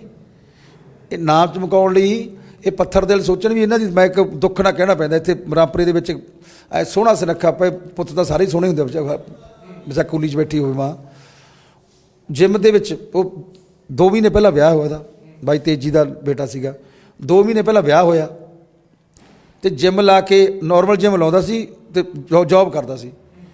ਜਿਮ ਲਾਉਣ ਗਿਆ ਤੇ ਬੀਪੀ ਘਟ ਗਿਆ, ਉਹ ਨਾਲ ਦੇ ਸਾਥੀ ਸਰਕਾਰੀ ਹਸਪਤਾਲ ਚਲੇ ਗਏ, ਕੋਈ ਨੋਰਮਲ ਘਟਿਆ ਬੀਪੀ, ਉੱਥੇ ਵੈਂਟੀਲੇਟਰ ਨਹੀਂ ਸੀ, ਵੈਂਟੀਲੇਟਰ ਬਿਨਾਂ ਮੌਤ ਹੋ ਗਈ ਉਹਦੀ। ਕੱਲਾ ਪੁੱਤ, ਦੁਨੀਆ ਉੱਜੜ ਗਈ ਮਾਪਿਆਂ ਦੀ, ਤੇ ਨਾਲ ਬੱਚੀ ਦੀ ਉੱਜੜ ਗਈ, ਜਿਹੜੀ ਧੀ ਵਿਚਾਰੀ ਜਿਹਨਾਂ ਨੇ ਤੋਰੀ ਸੀ 2 ਮਹੀਨੇ। ਜੇ ਇਹਨਾਂ ਇਹੋ ਜਿਹੇ ਲੋਕਾਂ ਨੂੰ ਇਹ ਪੁੱਛਣਾ ਚਾਹੁੰਦਾ ਮੈਂ ਵੀ ਜਿਹੜੇ ਆ ਤੁਸੀਂ ਨੀਂਹ ਪੱਥਰ ਲਾਏ ਆ, ਜੇ ਉਹਨਾਂ ਦੀ ਥਾਂ 'ਤੇ ਨਿਗਾਹ ਮਾਰ ਲੈਣ ਵੀ ਆਹ ਹਸਪਤਾਲ 'ਚ ਆਹ ਪੈਸਾ ਇੱਥੇ ਲਾ ਦਈਏ, ਪਤਾ ਨਹੀਂ ਕਿੰਨੀ, ਇਹ ਤੋਂ ਪਹਿਲਾਂ ਕਿੰਨੀਆਂ ਜਾਨਾਂ, ਇਹ ਤਾਂ ਸਾਨੂੰ ਪਤਾ ਵੀ ਇੱਕ ਜਵਾਨ ਪੁੱਤ ਦੀ ਮੌਤ ਹੋਈ ਆ। ਇਹ ਸੋਚ ਹੀ ਨਹੀਂ ਇਹਨਾਂ ਦੀ ਯਾਰ, ਕਿੱਥੇ ਤੁਰੇ ਫਿਰਦੇ ਨੇ, ਇੱਦਾਂ ਕੱਢਾਂਗੇ ਪੈਸੇ ਅਸੀਂ। ਕੀ ਲੱਗਦਾ ਹੈ 70 ਸਾਲਾਂ ਤੋਂ ਬਾਅਦ ਵੀ, 7 ਦਹਾਕਿਆਂ ਤੋਂ ਬਾਅਦ ਵੀ ਇਹ ਚੀਜ਼ਾਂ ਮੁੱਢਲੀਆਂ ਲੋੜਾਂ ਜਿਨ੍ਹਾਂ ਨੂੰ ਅਸੀਂ ਕਹਿੰਦੇ ਆ, ਉਹਨਾਂ ਦੇ ਉਹ ਮੁੱਦੇ ਜਿਉਂ ਦੇ ਤਿਉਂ ਦੇ ਨੇ, ਉਹ ਲੜਾਈ ਜਿਉਂ ਦੀ ਤਿਉਂ ਬਣੀ ਪਈ ਆ, ਵੋਟਾਂ ਹਜੇ ਵੀ ਉਹਨਾਂ ਮੁੱਦਿਆਂ ਤੇ ਮੰਗੀਆਂ ਜਾ ਰਹੀਆਂ ਨੇ। ਐਤਕੀ ਨਹੀਂ ਪਾਉਂਦੇ ਜੀ, ਐਤਕੀ ਪਹਿਲੀ ਵਾਰ, ਪਿਛਲੀ ਵਾਰੀ ਜਿਹੜੇ ਬਜ਼ੁਰਗ ਸੀ ਨਾ ਉਹ ਪੱਕੇ ਸੀ, ਪੱਕੇ ਪਾਣ ਸੀ, ਉਹ ਕਹਿੰਦੇ ਵੀ ਸਾਡਾ ਤਾਂ ਸਾਰੀ ਜ਼ਿੰਦਗੀ ਲੰਘੀ, ਅਸੀਂ ਤਾਂ ਕੱਟੜ ਕਾਂਗਰਸੀ ਹਾਂ, ਟਕਸਾਲੀ ਅਸੀਂ ਕਾਲੀ ਹਾਂ। ਐਤਕੀ ਉਹ ਭਰੇ ਪੀਤੇ ਬੈਠੇ, ਕਹਿੰਦੇ ਦਿਖਾਵਾਂਗੇ ਤਾਰੇ, ਘੇਰੀ ਜਾਂਦੇ ਨੇ ਕਾਂਗੜ ਸਾਹਿਬ ਵਰਗਿਆਂ ਨੂੰ। ਮਲੂਕਾ ਸਾਹਿਬ ਕੋਲ ਸਵਾਲ ਜੋ ਪੁੱਛਦੇ ਸਵਾਲ ਜੋ, ਹੁਣ ਕੱਲ੍ਹ ਦੀ ਗੱਲ ਹੈ, ਹੁਣ ਇੱਥੇ ਡਿਬੇਟ ਸੀ, ਹੁਣ ਤੁਸੀਂ ਡਿਬੇਟ ਰੱਖ ਲਓ, ਸਾਡੇ ਵੀ ਗਈ ਟੀਮ ਮੁੰਡੇ ਗਏ। ਮੈਂ ਤਾਂ ਇਹ ਕਹਿ ਕੇ ਤੋਰਿਆ ਵੀ ਡਿਬੇਟ ਦੇ ਵਿੱਚ ਭਾਈ ਸਤਿਕਾਰਯੋਗ ਨੇ ਸਾਰੇ, ਵਧੀਆ ਸ਼ਬਦਾਵਲੀ ਵਰਤਣੀ ਆ, ਜਿਹੜੇ ਦੋਨੇ ਮੰਤਰੀ ਉਹਨਾਂ ਦੇ ਸਤਿਕਾਰ ਦੇ ਨਾਲ ਨਾਮ ਲੈਣੇ ਆ, ਜਦੋਂ ਕਹਿਤਾ ਆਪੇ ਜਾਣਗੇ। ਇਹ ਕਹਿ ਕੇ ਤੋਰਦੇ ਆ ਚੱਕ ਦੋ ਫੱਟੇ, ਜੇ ਬੋਲੇ ਢਾਹ ਲਿਓ, ਜੇ ਪਿੱਛੇ ਥਾਪੀ ਦਿੱਤੀ ਆ ਮਲੂਕਾ ਸਾਹਿਬ ਨੇ, ਫੇਰ ਹੀ ਲੜਾਈ ਹੋਈ ਕੱਲ੍ਹ, ਸਿਰ ਪਾਟੇ ਡਲੇ ਚੱਲੇ, ਗੱਡੀਆਂ ਭੰਨੀਆਂ ਗਈਆਂ, ਸਾਡੀਆਂ ਕਿਉਂ ਨਹੀਂ ਭੰਨੀਆਂ ਗਈਆਂ? ਕਾਲੀ ਤੇ ਕਾਂਗਰਸੀ ਲੜੇ, ਪਰਚੇ ਹੋ ਗਏ। ਜੇ ਕੋਈ ਆਪਾਂ ਕਹਿ ਕੇ ਤੋਰੇ ਮਲੂਕਾ ਸਾਹਿਬ ਵੀ ਲੜਿਆ ਦੇਖ ਲਿਓ ਭਾਈ ਕਾਕਾ, ਡਿਬੇਟ ਲੜਦੇ ਉੱਦਾਂ ਸਤਿਕਾਰ ਨਾਲ ਨਾਮ ਲਓ, ਜਦੋਂ ਪੁੱਠੇ ਸਿੱਧੇ ਨਾਮ ਲੈਂਦੇ ਲੜ ਪਿਓ। ਵੀ ਇਹ ਚੀਜ਼ਾਂ ਹੀ ਮਗਰੋਂ ਥਾਪੀਆਂ ਦਿੱਤੀਆਂ ਜਾਂਦੀਆਂ। ਜੇ ਹੁਣ ਕੋਈ ਤਾਕਤ ਨਹੀਂ ਇਹਨਾਂ 'ਚ, ਕੋਈ ਸਰਕਾਰ ਨਹੀਂ, ਗੁੰਡਾਗਰਦੀ ਇਲੈਕਸ਼ਨ 'ਚ ਹੋ ਰਹੀ ਹੈ, ਤੇ ਜੇ ਇਹਨਾਂ ਨੂੰ ਵੋਟਾਂ ਪਾ ਕੇ ਇਹਨਾਂ ਲੋਕਾਂ ਨੂੰ ਤੁਸੀਂ ਇਹਨਾਂ ਨੂੰ ਜਿਤਾਤਾ, ਪਹਿਲੀ ਗੱਲ ਤਾਂ ਜਿੱਤਦੀ ਨਾ ਜਾਣੇ ਕਿਤੇ ਕੁਦਰਤੀ ਹੋ ਜੇ, ਜਿਤਾਤਾ ਤੇ ਕੀ ਸੋਚ ਰੱਖਦਾ? ਪਹਿਲਾਂ ਵੀ ਇੱਦਾਂ ਸੀ, ਪਹਿਲਾਂ ਮਲੂਕਾ ਸਾਹਿਬ ਪਰਚਿਆਂ ਦਾ ਮੰਤਰੀ ਵੱਜਦਾ ਸੀ ਵੀ ਇਹਨੇ ਵੋਟਾਂ ਨਹੀਂ ਪਾਈਆਂ, ਇਹਦੇ ਪਰਚਾ ਦੇ ਦਿਓ ਬਲਾਤਕਾਰ ਦਾ ਬਜ਼ੁਰਗ ਤੇ, ਨਾਮ ਲਿਖ ਲਓ ਇਹਦਾ, ਇਹਦੇ ਫਲਾਨਾ ਪਰਚਾ ਦੇ ਦਿਓ, ਇਹਦੇ 307 ਦਾ ਦੇ ਦਿਓ, 52 ਦਾ ਦੇ ਦਿਓ। ਹੁਣ ਕਾਂਗੜ ਉਹ ਰੀਸ ਕਰਨ ਲੱਗ ਗਿਆ। ਕਿਸੇ ਨੇ ਪੁੱਛਿਆ ਕਾਂਗੜ ਸਾਹਿਬ ਨੂੰ, ਇੱਥੇ ਬੂਥ ਕੈਪਚਰਿੰਗ ਹੋਈ ਜਲਾਲ, ਵੀ ਕਾਂਗੜ ਸਾਹਿਬ ਤੁਸੀਂ ਤਾਂ ਵੈਸੇ ਜਿੱਤੀ ਜਾਂਦੀ, ਕਹਿੰਦਾ ਮਲੂਕਾ ਸਾਹਿਬ ਕਰਦੇ ਮੈਂ ਕਰੂੰਗਾ। ਇਹ ਗੱਲਾਂ ਯਾਰ ਕੋਈ ਵੀ ਉਹ ਜਿਹੀਆਂ ਪੁੱਠੀਆਂ ਕਿਤੇ ਤਾਂ ਕਰਨੀਆਂ। ਹੁਣ ਇਹ ਨਹੀਂ ਪਰਚੇ ਦਿੱਤੇ ਆ। ਫਿਰ ਦੂਜੀ ਗੱਲ ਮੈਂ ਪੁੱਛਣੀ ਚਾਹੁੰਦਾ ਵੀ ਇਹਨਾਂ ਲੋਕਾਂ ਨੂੰ ਇਹ ਪੁੱਛੋ ਜਿਹੜੇ ਸਾਡੇ ਭਰਾ ਸਿਰ ਪੜਵਾਉਂਦੇ ਲੜਦੇ ਆ ਨਾ, ਪਿੱਛੇ ਗਮਰਾਹ ਹੋ ਜਾਂਦੇ ਆ, ਗਮਰਾਹ, ਵੀ ਮਲੂਕਾ ਸਾਹਿਬ ਤੇ ਕਾਂਗੜ ਸਾਹਿਬ ਦੇ ਮੁੰਡੇ ਭੇਜਿਆ ਕਰਨਾ ਮੂਹਰੇ, ਵੀ ਨਾਲ ਮੁੰਡੇ ਪੁੱਤ ਭੇਜਦਾ ਮੈਂ ਵੀ ਹੁਣ ਲੜਨਗੇ ਮੂਹਰੇ ਹੋ ਕੇ। ਉਹ ਤਾਂ ਪਿਆਰੇ ਲੱਗਦੇ, ਉਹ ਤਾਂ ਭੇਜਦੇ ਨਹੀਂ। ਇਹ ਨਾ ਕਿਤੇ ਮੁੰਡਿਆਂ ਦੇ ਸਿਰ ਪੱਟੇ ਇਹਨਾਂ ਦੇ, ਨਾ ਉਹਨਾਂ ਦੇ ਕਿਤੇ ਪਰਚੇ ਹੋਏ ਆ, ਨਾ ਮਲੂਕਾ ਸਾਹਿਬ ਦੀ ਪੱਗ ਢਈ ਆ ਕਿਤੇ ਲੜਾਈ 'ਚ, ਨਾ ਕਾਂਗੜ ਸਾਹਿਬ ਦੀ ਢਈ ਆ। ਫਿਰ ਸਾਡੇ ਕਿਉਂ? ਮੈਂ ਇਹ ਬੇਨਤੀ ਕਰਦਾ ਹਲਕੇ ਵਾਲਿਆਂ ਨੂੰ ਵੀ ਵੋਟਾਂ ਪਾਓ, ਤੁਹਾਡੀ ਮਰਜ਼ੀ, ਤੁਹਾਡਾ ਦਿਲ ਹੈ, ਪਰ ਲੜਾਈਆਂ ਖਤਮ ਕਰਨੀਆਂ। ਬਲਕਾਰ ਸਿੱਧੂ ਨਾਲ ਗਿੱਟੇ ਫੜੇ, ਗੋਡੇ ਫੜੇ, ਮਿਹਨਤ ਕਰੇ। ਇਹ ਜਿਹੜੀਆਂ ਵੋਟਾਂ ਪਿੱਛੇ ਲੜਾਈਆਂ ਹੋਈਆਂ, ਮੈਂ ਘਰ ਜਾ ਕੇ ਪਿੰਡ ਜਾ ਕੇ ਵੋਟਾਂ ਤੋਂ ਬਾਅਦ ਖਤਮ ਕਰੂੰਗਾ। ਲੜਾਈਆਂ ਖਤਮ ਕਰੂੰਗਾ। ਲੇਕਿਨ ਜੇਕਰ ਅਸੀਂ ਇਸ ਵਕਤ ਅੰਦਾਜ਼ਿਆਂ ਦੀ ਗੱਲ ਕਰ ਲਈਏ, ਸਰਵੇਆਂ ਦੀ ਗੱਲ ਕਰ ਲਈਏ, ਸਰਵੇਸ ਜੋ ਆ ਰਹੇ ਨੇ ਉਹ ਕਹਿੰਦੇ ਨੇ ਵੀ ਆਮ ਆਦਮੀ ਪਾਰਟੀ ਪਿੰਡਾਂ 'ਚੋਂ ਤਾਂ ਵੋਟ ਇਕੱਠੀ ਕਰ ਰਹੀ ਹੈ, ਲੇਕਿਨ ਸ਼ਹਿਰਾਂ ਦੇ ਵਿੱਚ ਉਹਨਾਂ ਨੂੰ ਬਹੁਤ ਵੱਡੀ ਜਿਹੜਾ ਕਿ ਬੈਕਵਰਡ ਤੇ ਜਾ ਰਹੇ ਆ। ਉਹ ਸ਼ਹਿਰ ਨੂੰ, ਮੈਂ ਪਹਿਲਾਂ ਮਾਨ ਸਾਹਿਬ ਤੋਂ ਗੱਲ ਕਰਦਾ, ਤੁਸੀਂ ਮਾਨ ਸਾਹਿਬ ਕਿਵੇਂ ਸ਼ਹਿਰਾਂ ਦੀ ਵੋਟ ਨੂੰ ਕਿਵੇਂ ਕੈਪਚਰ ਕਰ ਰਹੇ ਹੋ? ਸ਼ਹਿਰਾਂ ਦੀ ਵੋਟ ਕਿਸ ਤਰੀਕੇ ਨਾਲ ਲੱਗਦਾ ਵੀ ਆਮ ਆਦਮੀ ਪਾਰਟੀ ਨੂੰ ਭੁਗਤੂਗੀ?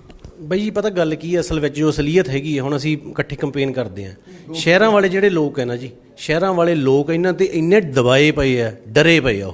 ਉਹ ਅੰਦਰ ਅਸੀਂ ਦੋਨੇ ਅੱਜ ਕਰ ਰਹੇ ਸੀ ਡੋਰ ਟੂ ਡੋਰ, ਉਹ ਕਹਿੰਦੇ ਬਾਈ ਜੀ ਫਿਕਰ ਨਾ ਕਰੋ, ਪਰ ਸਾਨੂੰ ਨਾਲ ਨਾ ਤੁਰੋ।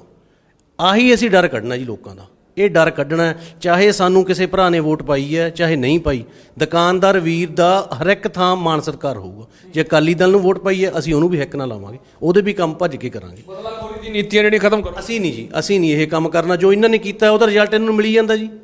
ਜੋ ਇਹਨਾਂ ਨੇ ਕੀਤਾ ਉਹ ਆਪਣੇ ਸਾਹਮਣੇ ਹੀ ਕੀ ਕਰੀ ਜਾਂਦੇ ਆ। ਅਸੀਂ ਦੁਕਾਨਦਾਰਾਂ ਦਾ ਜਿਹੜਾ ਤੁਸੀਂ ਸਵਾਲ ਪੁੱਛਿਆ ਨਾ ਜੀ, ਦੁਕਾਨਦਾਰ ਹੀ ਸਾਡੇ ਸ਼ਹਿਰਾਂ 'ਚੋਂ ਸਭ ਤੋਂ ਵੱਧ ਵੋਟ ਪਾਊਗੀ, ਇੱਥੇ ਨਹੀਂ ਸਾਰੇ ਪੰਜਾਬ 'ਚ।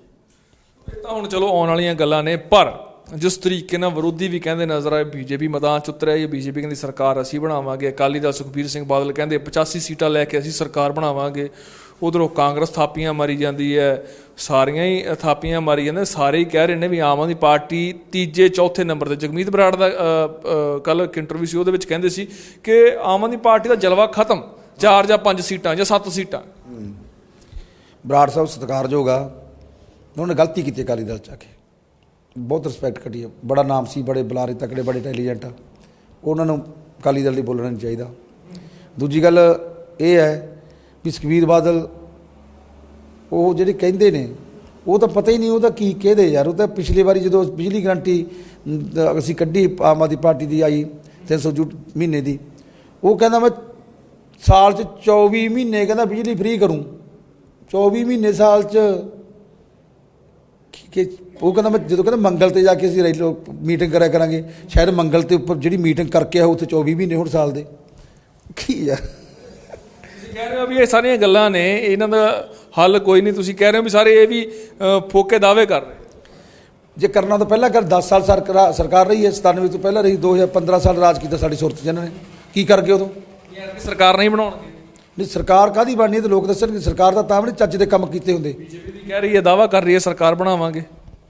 ਸਾਡੇ ਤਾਂ ਇੱਥੇ ਖੜਾ ਕੀਤਾ ਉਹਨੂੰ ਤਾਂ ਮੇਰੇ ਪੈ ਜਾਣ ਕਿੰਨੀਆਂ 25 50 ਇੰਨੀਆਂ ਪੈ ਜਾਣਗੀਆਂ। ਜ਼ਮਾਨਤ ਜ਼ਬਤ ਕਹਿ ਰਹੇ, ਜ਼ਮਾਨਤ ਜ਼ਬਤ ਤਾਂ ਹੋ ਜਾਏ, ਵੈਸੇ ਵੀ ਨਹੀਂ ਪੈਣੀਆਂ ਵੋਟਾਂ ਨੂੰ। ਪਤਾ ਕੀ ਆ, ਇਹ ਤਾਂ ਗਿਣਤੀ ਦੇ ਖੜੇ ਕੀਤੇ, ਗਿਣਤੀ ਪੂਰੀ ਕੀਤੀ ਆ। ਬੜੇ ਕਲਾਕਾਰ ਪਹਿਲਾਂ ਵੀ ਸਿਆਸਤ 'ਚ ਨੇ, ਖਾਸ ਤੌਰ ਤੇ ਸਦੀਕ ਸਾਹਿਬ ਸਿਆਸਤ 'ਚ ਨੇ। ਸਦੀਕ ਸਾਹਿਬ ਦੇ ਸਿਆਸਤ 'ਚ ਹੋਣ ਦੇ, MP ਹੋਣ ਤੇ ਕਦੇ ਮੁਲਾਕਾਤ ਹੋਈ, ਕਦੇ ਕੋਈ ਗੱਲਬਾਤ ਹੋਈ ਹੈ, ਕਦੇ ਕੋਈ ਟਿਪਸ ਲਏ ਵੀ ਸਿਆਸਤ 'ਚ ਕਿਸ ਤਰੀਕੇ ਦੇ ਨਾਲ ਲੋਕਾਂ ਨਾਲ ਵਿਚਰਨਾ ਚਾਹੀਦਾ? ਕਿਉਂਕਿ ਕਲਾਕਾਰ ਤੇ ਸਿਆਸਤਦਾਨ ਦਾ ਫੀਲਡ ਦੋਵਾਂ ਦਾ ਵੱਖਰਾ ਆ। ਕਲਾਕਾਰ ਦੇ ਨਾਲ ਲੋਕ ਪੈਸੇ ਦੇ ਕੇ ਕਲਾਕਾਰ ਨੂੰ ਬੁਲਾਉਂਦੇ ਆ, ਉਹਨੂੰ ਸੈਲੀਬ੍ਰਿਟੀ ਟ੍ਰੀਟ ਕਰਦੇ ਆ, ਲੇਕਿਨ ਇੱਥੇ ਵੋਟਾਂ ਮੰਗਣ ਦਾ ਪ੍ਰੋਸੀਜਰ ਹੋਰ ਹੁੰਦਾ। ਨਹੀਂ ਸਦੀਕ ਸਾਹਿਬ ਸਾਡੇ ਸਤਿਕਾਰਯੋਗ ਆ ਜੀ, ਬੜੇ ਵੱਡੇ ਮਹਾਨ ਕਲਾਕਾਰ ਹਨ। ਉਹਨਾਂ ਜੋ ਗਾਇਆ ਅਤੇ ਉਹਨੂੰ ਸਤਿਕਾਰ ਕਰਦੇ ਆ, ਸਭ ਤੋਂ ਸੀਨੀਅਰ ਨੇ ਉਹ, ਬਹੁਤ ਹੀ ਲੰਬਾ ਸਮਾਂ ਗਾਇਆ, ਇੰਨਾ ਲੰਬਾ ਸਮਾਂ ਕੋਈ ਨਹੀਂ ਗਾ ਸਕਦਾ। ਬਾਕੀ ਰਾਜਨੀਤੀ ਦੀ ਗੱਲ ਹੈ, ਉਹਨਾਂ ਦੀ ਗੱਲ ਇਹ ਵੀ ਨਾ ਤਾਂ ਉਹ ਇੱਥੇ ਚੋਣ ਲੜਨ ਲੱਗੇ ਆ, ਲੋਕ ਸਭਾ ਦੇ ਮੈਂਬਰ ਨੇ, ਉਹ ਲੋਕ ਸਵਾਲ ਪੁੱਛਣਗੇ ਜਦੋਂ ਆਉਣਗੇ ਵੀ ਭਾਈ ਤੁਸੀਂ ਚੋਣ ਲੜੀ ਆ। ਕਦੇ ਮੁਲਾਕਾਤ ਹੋਈ ਹੋਵੇ ਕਦੇ ਤਜਰਬਾ ਹੁੰਦੀਆਂ ਰਹਿੰਦੀਆਂ ਜੀ ਕਲਾਕਾਰ ਦੇ ਤੌਰ 'ਤੇ, ਵਿਆਹ 'ਚ ਹੁੰਦੀਆਂ ਰਹਿੰਦੀਆਂ, ਵੈਸੇ ਹੁੰਦੀਆਂ ਰਹਿੰਦੀਆਂ, ਖਾੜੇ ਬਥੇਰੇ ਨੇ ਇਕੱਠੇ ਲਾਏ ਪਹਿਲਾਂ। ਨਹੀਂ ਸਰ, ਤੁਸੀਂ ਆਹ ਕੰਮ ਗਲਤ ਕੀਤਾ ਜਾਂਦਾ। ਉਦੋਂ MLA ਨਹੀਂ ਬਣੇ, ਨਾ MP ਬਣੇ ਸੀਗੇ ਅਸੀਂ। ਬਾਹਰ ਪ੍ਰੋਗਰਾਮ ਕੈਨੇਡਾ ਇਕੱਠੇ ਕੀਤੇ, ਹੋਰ ਕੰਟਰੀਆਂ 'ਚ ਕੀਤੇ ਆ, ਇੱਥੋਂ ਇਕੱਠੇ ਜਾਂਦੇ ਪਲੇਨ 'ਤੇ ਵਗੈਰਾ, ਵਧੀਆ ਬੜਾ ਕੁਝ ਸਿੱਖਣ ਨੂੰ ਮਿਲਿਆ ਉਹਨੂੰ। ਪਰ ਇਹ ਜਿਹੜੀ ਚੀਜ਼ਾਂ ਇਹ ਤਾਂ ਫਿਰ ਮੈਨੂੰ ਲੋਕ ਦੱਸਣਗੇ, ਜਿਹੜਾ ਕੁਝ ਵਧੀਆ ਕਰਨਗੇ ਤਾਂ ਚੰਗੀ ਗੱਲ ਆ, ਅਤੇ ਨਹੀਂ ਤਾਂ ਹੁਣ ਤਾਂ ਲੋਕ ਮਗਰ ਪੈਂਦੇ ਭਾਈ। ਅਸੀਂ ਵੀ ਕਹਿੰਦੇ ਹਾਂ ਵੀ ਅਸੀਂ ਕੰਮ ਕਰਕੇ ਦਿਖਾਵਾਂਗੇ, ਜੇ ਨਾ ਕੀਤਾ ਤਾਂ ਸਾਨੂੰ ਅਗਲੀ ਵਾਰੀ ਨਾ ਬਣਨ ਦਿਓ ਪਿੰਡਾਂ 'ਚ। ਇੱਕ ਸਵਾਲ ਦਾ ਜਵਾਬ ਜ਼ਰੂਰ ਦਿਓ, ਕਾਂਗਰਸ 'ਚ ਗਏ, ਕਾਂਗਰਸ ਤੋਂ ਫਿਰ ਆਮ ਆਦਮੀ ਪਾਰਟੀ 'ਚ ਆਏ, ਇਹ ਸ਼ਫਲ ਕਿਉਂ ਹੋਇਆ? ਦੇਖੋ ਜੀ, ਜਿਹੜੀ ਆਮ ਆਦਮੀ ਪਾਰਟੀ ਦੇ ਵਿੱਚ ਨਾ ਜਦੋਂ ਦੁੱਖ ਲੱਗਿਆ, ਉਦੋਂ ਜਦੋਂ ਨਵਾਂ ਹੁੰਦਾ ਨਾ ਬੰਦਾ, ਉਦੋਂ ਨਵਾਂ ਬੰਦਾ ਜਾਂ ਪਾਰਟੀ ਆ ਉਹ 'ਚ ਘਸਪੈਠ ਕਰਕੇ ਭਾਜਪਾ ਦੇ ਜਾਂ ਕਾਂਗਰਸ ਦੇ, ਇਹਨਾਂ ਨੇ ਪਤਾ ਵੀ ਪਾਰਟੀ ਸਰਕਾਰ ਆਊ, ਉਹ ਇਹੋ ਜਿਹੇ ਘਸਪੈਠ ਕੀਤੇ ਬੰਦੇ, ਉਹ ਨੁਕਸਾਨ ਕਰਨ ਲੱਗੇ। ਸਾਡੇ ਵਰਗੇ ਵਧੀਆ ਬੰਦੇ ਜਿਹੜੇ ਅਸੀਂ ਮਿਹਨਤ ਕੀਤੀ ਪਹਿਲਾਂ ਤੋਂ ਜੁੜੇ ਸੀ, ਲੋਕ ਸਭਾ ਵੇਲੇ ਮੈਂ ਮਾਨ ਸਾਹਿਬ ਲਈ ਕੰਮ ਕੀਤਾ, ਮੈਂ ਪ੍ਰੋਫੈਸਰ ਸਾਹਿਬ ਲਈ ਕੰਮ ਕੀਤਾ, ਇੱਥੇ ਮਲੂਕਾ ਸਾਹਿਬ ਤੋਂ ਉਦੋਂ ਵੀ ਡਰਦੇ ਸੀ, ਮੈਂ ਉਦੋਂ ਦੱਬ ਕੇ ਕੰਮ ਕੀਤਾ, ਦੋਨੇ ਸੀਟਾਂ ਜਿੱਤੀਆਂ, ਅਤੇ ਉਹਦੇ ਕਾਰਨ ਕਰਕੇ ਮੈਨੂੰ ਟਿਕਟ ਵੀ ਮਿਲੀ। ਟਿਕਟ ਮਿਲਣ ਦੇ ਬਾਵਜੂਦ ਉਹ ਬੰਦੇ ਇਹ ਜਿਹੇ ਵਿੱਚ ਸੀਗੇ, ਉਹਨਾਂ ਨੇ ਆਖਿਆ ਵੀ ਯਾਰ ਵਧੀਆ ਬੰਦੇ ਕੱਢੀਏ। ਉਸ ਕਾਰਨ ਕਰਕੇ ਸਾਡਾ ਮਤਭੇਦ ਹੋਈ ਵੀ ਸਾਨੂੰ ਬੰਦੇ ਚੰਗੇ ਨਹੀਂ ਲੱਗਦੇ ਸੀ। ਅਤੇ ਕਾਂਗਰਸ ਦੀ ਕੀ ਹੋਈ ਗੱਲ, ਜਿਹੜਾ ਕੈਪਟਨ, ਅਸੀਂ ਤਾਂ ਪੰਜਾਬ ਲਈ ਤੁਰੇ ਫਿਰਦੇ ਹਾਂ। ਹੁਣ ਪੰਜਾਬ ਦੇ ਵਿੱਚ ਕੀ ਹੈ, ਪੰਜਾਬ ਸਾਡਾ ਸੋਹਣਾ ਬਣਨਾ ਚਾਹੀਦਾ, ਚਿੱਟਾ ਖਤਮ ਹੋਣਾ ਚਾਹੀਦਾ, ਅਤੇ ਬੇਰੁਜ਼ਗਾਰੀ ਖਤਮ ਹੋਣੀ ਚਾਹੀਦੀ ਹੈ, ਗੁੰਡਾਗਰਦੀ ਖਤਮ ਹੋਣੀ ਚਾਹੀਦੀ ਆ, ਨਸ਼ਾਖੋਰੀ ਆ, ਮਾਫੀਆ ਖਤਮ ਹੋਣਾ ਚਾਹੀਦਾ। ਜਦੋਂ ਕੈਪਟਨ ਸਾਹਿਬ ਨੇ ਸਹੁੰ ਖਾ ਲਈ ਗੁਟਕਾ ਸਾਹਿਬ ਦੀ, ਗੁਰੂ ਗ੍ਰੰਥ ਸਾਹਿਬ ਦੀ ਬੇਅਦਬੀ, ਕਿੱਡਾ ਸਾਨੂੰ ਦੁੱਖ ਲੱਗਿਆ। ਸਾਰੀ ਦੁਨੀਆ ਨੂੰ ਦੁੱਖ ਹੋਣਾ, ਸਾਡੇ ਹਿਰਦੇ ਬਲੁੰਦਰੇ ਗਏ। ਅਸੀਂ ਸ਼ਾਂਤਮਈ ਧਰਨਾ ਦੇ ਰਹੇ ਸੀ ਕਿਉਂਕਿ ਸਾਡੇ ਗੁਰੂ ਦੀ ਬੇਅਦਬੀ ਹੋਈ ਸੀ। ਉੱਥੇ ਗੋਲੀਆਂ ਚਲਾਈਆਂ, ਉੱਥੇ 2 ਮੁੰਡੇ ਸ਼ਹੀਦ ਹੋਏ, ਸਿੰਘ ਉੱਥੇ ਜ਼ਖਮੀ ਹੋਏ। ਉਦੋਂ ਕੈਪਟਨ ਸਾਹਿਬ ਨੇ ਨਾ ਨਬਜ਼ ਫੜ ਲਈ ਵੀ ਮੈਂ ਘਰ ਨੌਕਰੀ ਦੇ ਦੂੰ, ਮੈਂ ਨਸ਼ਾ ਮੁਕਤ ਪੰਜਾਬ ਕਰ ਦੂੰ, ਮੈਂ ਕਰਜ਼ਾ ਮਾਫ ਕਰ ਦੂੰ, ਗੁਰੂ ਗ੍ਰੰਥ ਸਾਹਿਬ ਦੀ ਬੇਅਦਬੀ ਦੇ ਦੋਸ਼ੀਆਂ ਨੂੰ ਮੈਂ ਜੇਲ੍ਹਾਂ ਸੁੱਟੂ। ਫਿਰ ਗੁਟਕਾ ਸਾਹਿਬ ਦੀ ਸਹੁੰ ਖਾ ਲਈ। ਅਸੀਂ ਲੋਕ ਪਿੱਛੇ ਲੱਗ ਗਏ, ਯਾਰ ਪੰਜਾਬ ਬਚਣਾ ਚਾਹੀਦਾ, ਸ਼ਾਇਦ ਇਹ ਬਚਾ ਦੇ, ਸ਼ਾਇਦ ਇਹ ਬਚਾ ਦੇ। ਅਤੇ ਅਸੀਂ ਉਹ ਲੋਕਾਂ ਦੇ ਉਹ ਜਾਲ 'ਚ ਫਸ ਗਏ, ਧੋਖਾ ਕੀਤਾ, ਸਾਰਾ ਦਗੇਬਾਜ਼ ਨਿਕਲਿਆ। ਫਿਰ ਦਗੇਬਾਜ਼ ਨਿਕਲਿਆ, ਰੱਬ ਉਹਨੇ ਸਹੁੰ ਖਾਧੀ ਨਾ, ਉਹਨੂੰ ਐਸੀ ਵੀ ਰੱਬ ਆ ਜਿਹੜਾ ਸਾਡਾ ਵੱਡਿਆਂ ਦਾ ਹੋਰ ਹੁੰਦਾ। ਜਿਵੇਂ ਨਾ ਮੇਰਾ ਗਾਣਾ ਸੀ ਇੱਕ, ਜਦੋਂ ਖੇਡੀਆਂ ਅਮੀਰਾਂ ਨੇ ਸਿਆਸਤਾਂ ਗਰੀਬਾਂ ਦੇ ਖੁਦਾ ਵਿਕ ਗਏ, ਵੀ ਸ਼ਾਇਦ ਗਰੀਬਾਂ ਦੇ ਖੁਦਾ ਵਿਕ ਜਾਂਦੇ ਹੁਣ, ਪਰ ਰੱਬ ਇੱਕ ਹੈਗਾ, ਉਹਦੇ ਘਰ ਦੇਰਾਂ ਦੇਰ ਨਹੀਂ। ਰਾਤ ਨੂੰ CM ਸਾਹਿਬ, ਕੈਪਟਨ ਸਾਹਿਬ ਹੁਕਮ ਚਲਾ ਕੇ ਪਏ ਸੀ ਅਤੇ ਸੁਬਾਹ ਨੂੰ ਸੰਤਰੀ ਬਣਾਤਾ ਰੱਬ ਨੇ। ਜਿਹੜਾ ਕਹਿੰਦਾ ਮਿਲਦਾ ਨਹੀਂ, CM MC ਦੀਆਂ ਮਿੰਨਤਾਂ ਕਰਦਾ ਦੇਖਿਆ ਗਿਆ ਗਲੀਆਂ 'ਚ, ਹੈਗਾ ਨਾ ਰੱਬ। ਉਹਦਾ ਤੀਰ, ਇਹਦੇ ਤੀਰ ਛੱਡੇ ਜੋ ਤੁੱਕਾ ਹੀ ਛੱਡਿਆ ਸੀ। ਗਾਇਕੀ ਵਾਲਾ ਦੌਰ ਜਾਰੀ ਰਹੂਗਾ ਕਿ ਉਹ ਹੁਣ ਲੋਕਾਂ ਦੀ ਸੇਵਾ ਬਸ ਇਸ ਤਰੀਕੇ ਨਾਲ? ਗੱਲ ਇਹ ਆ ਜੀ, ਨਾ ਤਾਂ ਕਿਸੇ ਦੇ ਬੱਸਾਂ ਬੰਦ ਹੋਈਆਂ, ਨਾ ਫੈਕਟਰੀਆਂ ਬੰਦ ਹੋਈਆਂ, ਸਾਨੂੰ ਚੋਣ ਲੜ ਕੇ MLA ਮੰਤਰੀ ਬਣਿਆ। ਮੈਂ ਬੱਚੇ ਪਾਲਣੇ, ਮੈਂ ਕੋਈ ਠੱਗਣਾ ਨਹੀਂ। ਬਿਜਲੀ ਪ੍ਰੋਗਰਾਮ ਵੀ ਲਾਇਆ ਕਰਾਂਗੇ, ਘਰ ਵੀ ਤੋਰਨਾ ਅਤੇ ਲੋਕਾਂ ਦੇ। ਜੇ ਕੱਲ ਨੂੰ MLA ਬਣ ਕੇ ਤੇ ਇਹ ਹੋਇਆ ਕਰੋ ਵੀ MLA ਸਾਹਿਬ ਆਏ ਨੇ ਪ੍ਰੋਗਰਾਮ ਲਾਉਣ। ਨਹੀਂ, ਮੈਂ ਆਏ ਥੋੜ੍ਹੇ ਵੀ ਰੋਜ਼ ਹੀ ਬਿਜੀ ਹੋਇਆ ਕਰਾਂਗੇ। ਜਗਾੜ ਉਹਨੇ ਰੋਟੀ ਪਾਣੀ ਜੋਗਾ ਤਾਂ ਗਾਵਾਂਗੇ, ਪੁੱਛ ਕੇ ਗਾਵਾਂਗੇ ਹਲਕੇ ਵਾਲਿਆਂ ਤੋਂ। ਕਿਉਂ ਮੈਂ ਯਾਰ ਅਸੀਂ ਜਦੋਂ ਅਸੀਂ ਘੱਟ ਕੰਮ ਹੀ ਨਹੀਂ ਕਰਨਾ ਵੀ ਇੱਧਰੋਂ ਪੈਸਾ ਕਮਾਉਣਾ, ਉੱਧਰੋਂ ਲੁੱਟ ਲਿਆ, ਕਰ ਲਿਆ। ਸਾਨੂੰ ਤਾਂ ਪਹਿਲਾਂ ਜ਼ਿਮੀਂਦਾਰ ਦਾ ਪੁੱਤ ਆ, ਕਿਸਾਨ ਦਾ ਕੋਠੀਆਂ ਕਾਰਾਂ ਦੇ ਮਾਲਕ ਬਣਾਤਾ। ਇੰਨਾ ਕੁ ਤਾਂ ਫਿਰ ਤੋਰੀ ਫੁਲਕੇ ਜੋਗਾ ਗਾਇਆ ਕਰਾਂਗੇ। ਉਹ ਵੀ ਪਹਿਲਾਂ ਦੇਖਿਆ ਵੀ ਆ ਪ੍ਰੋਗਰਾਮ ਨਗਰ 'ਚ ਕਿਹੜੇ ਆ, ਇੱਥੇ ਹੈਗੇ ਆ, ਵੀ ਇੰਨਾ ਕੱਢ ਲਿਆ ਕਰਾਂਗੇ। ਆਪਦੇ ਹਲਕਿਆਂ ਵਾਲਾ ਕੀ ਰੱਖਿਆ ਕਰੋਗੇ, ਛੋਟ ਰੱਖੋਗੇ ਰਾਮਪੁਰਾ? ਮੈਂ ਤਾਂ ਪਹਿਲਾਂ ਵੀ ਕੀਤਾ। ਮੈਨੂੰ ਪੁੱਛ ਕੇ ਯਾਰ ਦੋਸਤ ਮਿੱਤਰ ਜਿੰਨੇ ਵੀ ਹੈਗੇ, ਪੜ੍ਹਦੇ ਸੀ ਕਾਲਜ, ਜੋ ਵੀ ਮਿਲ ਗਿਆ ਮੈਨੂੰ ਪੁੱਛ ਕੇ, ਕੋਈ ਵੀ ਦੇਖਿਆ ਕਿ ਬਲਕਾਰ ਸਿੰਘ ਤੋਂ ਪੈਸੇ ਮੰਗੇ। ਹੁਣ ਮੈਂ ਤਾਂ ਮੰਗਦੇ ਹੀ ਨਹੀਂ, ਪਹਿਲਾਂ ਜਿੰਨੇ ਦਿੱਤੇ ਲਿਆਏ, ਨਾ ਦਿੱਤੇ ਨਾ ਸਹੀ, ਪਹਿਲਾਂ ਵੀ ਕਰਦਾ ਰਿਹਾ। ਆਖਰੀ ਸਵਾਲ ਹੈ, ਦੋਵੇਂ ਜਣੇ ਜਵਾਬ ਦੇ ਦਿਓ। ਕਿੰਨੀਆਂ ਸੀਟਾਂ ਰਾਮਪੁਰਾ ਹਲਕੇ ਤੋਂ, ਕਿੰਨੀਆਂ ਵੋਟਾਂ, ਤੇ 117 ਚੋਂ ਕਿੰਨੀਆਂ ਸੀਟਾਂ ਆਮ ਆਦਮੀ ਪਾਰਟੀ ਨੂੰ? ਰਾਮਪੁਰੇ ਪੂਲ ਵਿਧਾਨ ਸਭਾ ਹਲਕੇ 'ਚੋਂ ਅਸੀਂ 60,000 ਤੋਂ ਉੱਪਰ ਵੋਟ ਲੈ ਕੇ ਜਾਵਾਂਗੇ। 60,000 ਮਾਨ ਸਾਹਿਬ? ਹਾਂਜੀ, 60,000 ਵੋਟ ਦੇ ਅਸੀਂ ਜ਼ਰੂਰ ਲੈ ਕੇ ਜਾਵਾਂਗੇ। ਅਤੇ ਸੀਟਾਂ ਦੀ ਗੱਲ ਕੀਤੀ ਜੀ, ਪਰਮਾਤਮਾ ਕਿਰਪਾ ਕਰੇ। ਜਿਵੇਂ ਲੋਕਾਂ ਨੂੰ ਵਿਸ਼ਵਾਸ ਹੈ ਜੀ ਅਰਵਿੰਦ ਕੇਜਰੀਵਾਲ ਜੀ ਤੇ ਜੋ ਭਗਵੰਤ ਮਾਨ ਜੀ ਤੇ ਇਮਾਨਦਾਰ ਬੰਦਿਆਂ 'ਤੇ ਜੋ ਵਿਸ਼ਵਾਸ, ਜਿਵੇਂ ਇਹਨਾਂ ਨੇ ਦਿੱਲੀ ਸਰਕਾਰ ਚਲਾਈ ਹੈ, ਅਤੇ ਜਿਸ ਹਿਸਾਬ ਨਾਲ ਸਾਨੂੰ ਹੁੰਗਾਰਾ ਮਿਲ ਰਿਹਾ ਜੀ, ਲੱਗਦਾ ਕਿ ਅਸੀਂ 80 ਪਾਰ ਕਰਾਂਗੇ। ਤੁਹਾਡਾ ਕੀ ਕਹਿਣਾ? ਜੋ 80 ਤਾਂ ਉਹਨਾਂ ਨੇ ਕਹਿਤਾ, ਤੁਹਾਨੂੰ ਵੱਧ ਲੱਗਦਾ ਕਿ 80 ਤੱਕ ਹੀ ਸੰਤੁਸ਼ਟ ਹੋ? ਨਹੀਂ, 80 ਤਾਂ ਉਹ ਜਿਹੜੀ ਜਿੱਤਾਂਗੇ। ਅੱਛਾ। ਅਤੇ ਬਾਕੀ ਤਾਂ ਪਤਾ ਨਹੀਂ ਹਜੇ, ਜਿਵੇਂ ਸੋਪਣੇ ਜਿਹੜੇ ਕਹਿੰਦੇ ਐ ਪਾਵਾਂਗੇ ਅਸੀਂ। ਹੁਣ ਪਤਾ ਕੀ ਚੱਲ ਰਿਹਾ, ਦੱਸਾਂਗੇ ਸਮਾਂ ਆਉਣ ਦੇ। ਜਿਹੜੇ ਟਿੱਕ ਮਾਰੀ ਬੈਠ, ਆ ਵੀ ਆਪਣੀ ਪੱਕੀ, ਆ ਵੀ ਆਪਣੀ ਪੱਕੀ, ਆ ਮਾੜੀ ਕੱਚੀ ਪੱਕੀ ਜੀ ਆ ਪੱਕੀ ਜਿਹੜੀ ਪੱਕੀ ਹੈ ਨਾ, ਉਹ ਝੰਡੇ ਦਾ ਲੱਗੇ ਇਹਨਾਂ ਦੇ, ਅਤੇ ਪੱਕੀ ਕੱਚੀ ਇੱਧਰ ਹੋ। ਦੇਖੀ ਜੋ ਬਣਦਾ ਕਿ ਕੀ ਸਵਾਦ ਲੈਣਗੇ ਲੋਕ। ਬਿਲਕੁਲ, ਕਿ ਸਵਾਦ ਜਿਹੜਾ ਕਿ ਬਹੁਤ ਆਊਗਾ ਚੋਣਾਂ ਦੇ ਵਿੱਚ। ਬੜਾ ਦਿਲਚਸਪ ਚੋਣਾਂ ਦਾ ਮਾਹੌਲ ਹੈ, ਪਰ ਸਿਆਸੀ ਊਠ ਹੈ, ਕਿਹੜੀ ਕਰਵਟ ਬੈਠਦਾ ਹੈ ਤਾਂ ਨਤੀਜਾ ਹੁਣ 10 ਮਾਰਚ ਨੂੰ ਆਏਗਾ। ਮੈਂ ਸੁਰਖਾਬ ਆਪਣੇ ਸਹਿਯੋਗੀ ਜੱਸੀ ਨਾਲ, ਰੋਜ਼ਾਨਾ ਸਪੋਕਸਮੈਨ, ਵਿਧਾਨ ਸਭਾ ਹਲਕਾ ਰਾਮਪੁਰਾ ਫੂਲ।